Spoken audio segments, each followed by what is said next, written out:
Our next guest, GOP political strategist, also host of Mac on Politics, the podcast. It's Matt Mackowiak. Matt, good morning. How are you? Hey, Chad. I'm doing great. Good morning. Thanks for joining us today. Let's start off with Senator Cornyn. The news over the weekend is that he did go and interview for the position of FBI director. There was, I think, one news story that said, quoting, of course, unnamed sources, aides close to him saying that if offered, he would accept the job. What do you think the likelihood is, though, that he actually gets the job as FBI director? Boy, I think it's hard to say right now. We know that at least 8 people interviewed at the Justice Department over the weekend, and that list did not include Mike Rogers, a former congressman from Michigan, and a former FBI agent, and also Trey Gowdy. And I think all likelihood those 2 individuals will also be considered. I think Merrick Garland may likely very well be considered. So, look, I think we're at the first stage of this where they're putting a list together, interviewing. Justice Department will probably narrow that down, I would think, to 3 to 5 people. And that list will be presented to President Trump, and he'll decide who he wants to interview and then who he selects. So we're still a ways away. Now, the president is leaving on a foreign trip on Friday, and so it's possible they want to wrap this up before then. I think Cornyn has some attributes that will be very attractive. He has law enforcement experience, having been Texas Attorney General. He understands the judiciary and has very much a judicial background, having been a state Supreme Court justice. He's been a member of the Senate Judiciary Committee, which oversees the FBI for a very long time, or at least oversees part of what they do for a very long time. And he's widely respected and has always had a reputation for being honest and ethical. So that said, there's also been some chatter in the last few days that Democrats don't want a partisan Republican, an elected Republican, as FBI director. And so I think you're going to continue to see some discussion of that aspect of his potential candidacy to be FBI director. But a lot of it's going to depend on what the White House wants. What is it they're looking for? And are they going to go for someone who they think has to get only 51 votes to get confirmed, or are they going to go for more of a consensus choice that could get 70 or 80 votes? And that's the path I hope they choose, and that's something I wrote about in my Washington Times column on Thursday.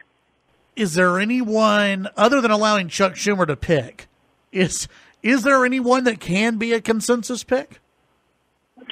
Yeah, I think part of it is we'll have to see how their confirmation hearing goes. That's going to be part of this, and of course there will be some demands from Democrats probably that the new FBI director commit to a special counsel, which honestly has nothing to do with the FBI director. It would be a decision made by the Deputy Attorney General by himself. But look, I think maybe a retired judge. I think Merrick Garland could potentially get 70, or 80 votes. I saw Joe Lieberman's name, the former Democratic and independent senator from Connecticut's name was floated. So there's a lot of intriguing picks out there, that could potentially do that. A lot of this is also going to depend on how these meetings go privately between the ultimate nominee and Democratic U.S. senators. I think as long as President Trump chooses a credible person, they're likely to get all or almost all the Republican votes. And so the question is, are Democrats going to basically reject anyone Trump chooses? And that remains to be seen, depending on who the person is, what their experience is, how their private meetings go up on Capitol Hill, and of course how their testimony goes at their confirmation hearing.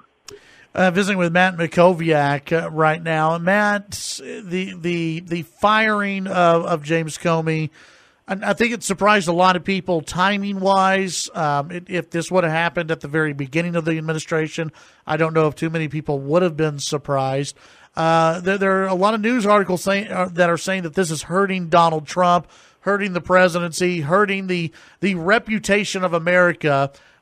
Are these just news articles that are anti-Trump anyway, blasting Trump, or do you think this is really causing some damage to the White House at a time where they're still trying to get health care through and tax reform through?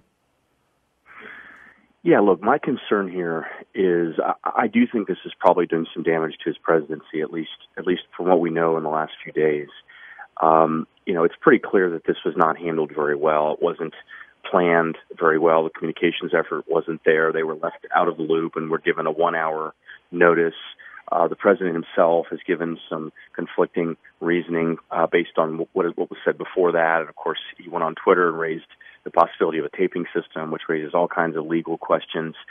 And if you talk to Capitol Hill Republicans, elected officials up on Capitol Hill, I mean, they're very concerned that the effort to pass the Republican agenda on Capitol Hill is tough enough. Healthcare, we saw how tough that was just in the House. Tax reform is a heavy lift, hasn't been done in a generation. Rebuilding the military, getting the economy going.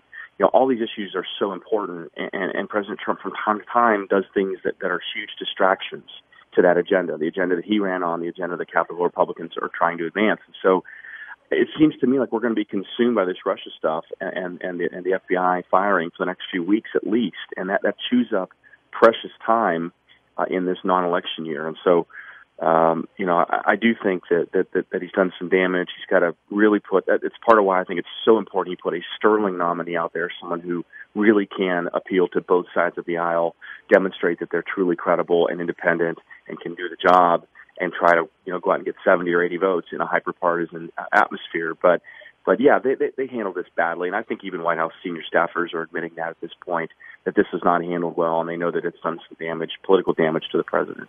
Let's have a little bit of fun with speculation. Let's just say Cornyn is picked, and he's going to be the new director of the FBI. Who do you think Abbott selects to fill that seat, and then who do you think runs in a special election? Dan Patrick, by the way, has already said he's out. That's right, and that's interesting because there's a school of thought that the rivalry that exists between Abbott and Patrick might have been an incentive for the governor to name the lieutenant governor as the interim U.S. senator to try to get him out of Texas and up to Washington, D.C. There's been chatter about that, but Patrick did make a strong statement.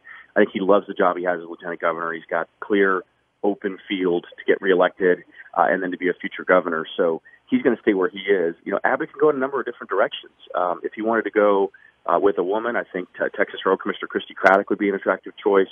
My guess is Congressman Will Hurd, who's a rising star African-American congressman from San Antonio, I think will get consideration from Governor Abbott.